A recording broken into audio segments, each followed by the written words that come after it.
Hi hello എല്ലാവർക്കും big ബോസിൻ്റെ 28ാമത്തെ ദിവസത്തെ റിവ്യൂയിലേക്ക് സ്വാഗതം. നമുക്ക് ലൈവ് തൊട്ട് എപ്പിസോഡ് വരെയുള്ള കാര്യങ്ങളെക്കുറിച്ച് സംസാരിക്കാം. രാവിലെ തന്നെ ഷാനവാസ്ക ഭ്രാന്ത് പിടിച്ച് നടക്കുന്നതായിട്ടാണ് കാണാനിടയായത്. അദ്ദേഹം കിച്ചൺ ടീം ക്യാപ്റ്റൻ ആയിരുന്നു. ലക്ഷ്മി വന്ന് ചൊറിയുന്നുണ്ട്, കുറുക്കിയുള്ളുന്ന മറുപടി ഷാനവാസ്ക കൊടുക്കുന്നുണ്ട്. അതിനുശേഷം ലക്ഷ്മിനെ എഡി എന്ന് വിളിക്കുന്നുണ്ട്.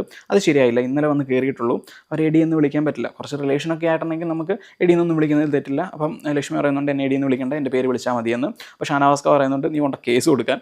അതിനുശേഷം അനുമോളായിട്ട് പ്രശ്നം ഉണ്ടാകുന്നു, രന ഫാത്തിമയായിട്ട് പ്രശ്നം ഉണ്ടാകുന്നു. എനിക്ക് തോന്നുന്നു വിശക്കുമ്പോൾ നമ്മളല്ലാതായി മാറുമെന്ന് കേട്ടിട്ടില്ലേ, അതാണ് ഷാനവാസ്ക. കഴിഞ്ഞ ദിവസം നമ്മുടെ അനുമോള് ലേറ്റായിട്ട് ഉച്ചയ്ക്ക് ഫുഡ് കൊടുത്തപ്പോഴും ഷാനവാസ്ക ഉറഞ്ഞു തുള്ളിയിട്ടുണ്ടായിരുന്നു. സോ അതാണ് ഷാനവാസ്കേൻ്റെ കാര്യം. അതിനുശേഷം മെയിൻ ടോപ്പിക് അനുമോൾ പിന്നെ ഫ്രണ്ട്സിൻ്റെ അടുത്ത് അയ്യോ പാവം, ബാക്കിയുള്ളവരുടെ അടുത്ത് കണ്ണിങ് ആയിട്ട് സംസാരിക്കുന്നു, പിന്നെ റിബലായിട്ട് സംസാരിക്കുന്നു, ഇതൊക്കെ ചെയ്യുന്നുണ്ട്. ഇന്ന് അതിനെ പൊളിച്ചെടുക്കുന്നുണ്ട് അവരുടെ ഗ്യാങ് തന്നെ. ശൈത്യ, നമ്മുടെ ആദിലെ കൂടെ അവർ പറഞ്ഞു നമ്മളോടല്ലടി ഇത് സംസാരിക്കുന്നത്, ജനങ്ങളോടാണ്. ശരിയാണ്, ജനങ്ങളോടാണ്. ഈ പുള്ളിക്കാരി ചെയ്ത കാര്യം അയ്യോ പാവം എന്ന രൂപേണ എടി ഞാൻ അവിടെ കരഞ്ഞു പോകുമെടി, എന്നിട്ട് ഇവിടെ കരയുന്നുണ്ടോ? ഇല്ല. എന്നിട്ട് ഈ കാര്യത്തിനെ പുള്ളിക്കാരി ചെയ്ത ഒരു ആംഗിളിൽ എടുത്തു കാണിക്കുകയാണ്. അതും ഒരു പ്രാവശ്യമല്ല, 2-3 പ്രാവശ്യം ലൈവിൽ പറയും. ഇത് ഏതെങ്കിലും ഒന്ന് എപ്പിസോഡിൽ പോവേ, അപ്പോൾ ജനങ്ങൾ തെറ്റിയിരിക്കുക, അതിൻ്റെ കൂടെ പൂക്കണ്ണീരും. സോ ഇതാണ് അനുമോൾ നടത്തുന്ന ഗെയിം. പിന്നെ ഇനി ഞാൻ പറയാൻ പോകുന്ന കാര്യം ഞാൻ പറയണ്ട എന്ന് വിചാരിച്ച് മാറ്റി വെച്ചതാണ്. 2-3 ദിവസമായി രന ഫാത്തിമേൻ്റെ കാര്യം പറഞ്ഞു തുടങ്ങാം. ആദില നൂറാണ് ഈ മസാജിൻ്റെ കാര്യം എടുത്തിട്ടത്. അതിന് മസാജ് എന്താ തെറ്റായ പ്രൊഫഷനാണോ? ഒരു ചേച്ചി അനിയത്തി റിലേഷൻഷിപ്പിൽ മസാജ് ചെയ്ത് കൊടുത്താൽ എന്താ പ്രശ്നം? 24 മണിക്കൂർ ഉണ്ടാവും വീട്ടിൽ. ബാക്കി പണിയൊക്കെ കഴിഞ്ഞിട്ട് രന ഫാത്തിമ ജിസൈലിന് മസാജ് ചെയ്ത് കൊടുക്കുന്നു.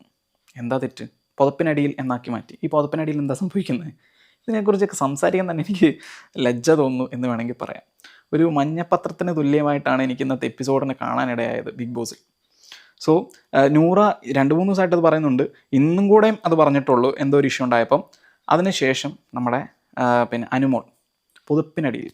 എന്താണ് ഇതിന് മാത്രം പുതുപ്പിനടിയിൽ? എന്തോ കണ്ടു എന്നാണ് പറയുന്നത്. പക്ഷേ ഇന്ന് എപ്പിസോഡ് കഴിയാറായപ്പോൾ അഭിലാഷ് ചോദിച്ചു നിനക്ക് തെളിവുണ്ടോ? ഇല്ല, തെളിവില്ല. ഇവർ ചെയ്തിട്ടില്ല എന്ന് എടുത്തു പറയുന്നുണ്ട്. നീ പോകാൻ തയ്യാറാണോ എന്ന് ജിസയിലും ആര്യനും ചോദിക്കുന്നുണ്ട്. അപ്പോഴൊന്നും മറുപടിയില്ല. സോ ഇത്ര ചീപ്പ് ഗെയിം കളിക്കരുത്.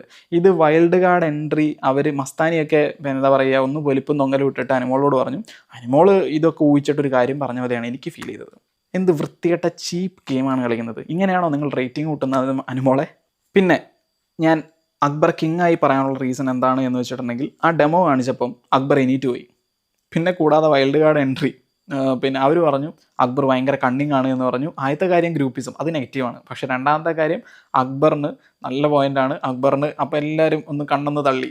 സോ അക്ബറിന് നല്ല ഇമ്പാക്റ്റ് ഉണ്ടാക്കും അത്.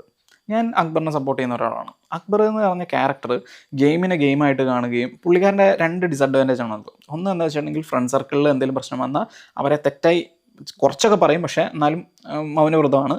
പിന്നെ കൂടാതെ എടുത്തുചാട്ടം. ബാക്കി എല്ലാത്തിലും അക്ബർ കണ്ണിങ് ആണ്. ഈ അനുമോളായിക്കോട്ടെ നൂറ ആയിക്കോട്ടെ ചെയ്തത് ശരിയായില്ല. പിന്നെ നൂറ ഇപ്പോൾ ഒന്ന് അഴിഞ്ഞിട്ടുണ്ട്, ജിസയിലൊക്കെ ആയിട്ട് സംസാരിക്കുന്നു. ഇപ്പോൾ എനിക്ക് കൺഫ്യൂഷൻ ആണെന്നാണ് പറയുന്നത്.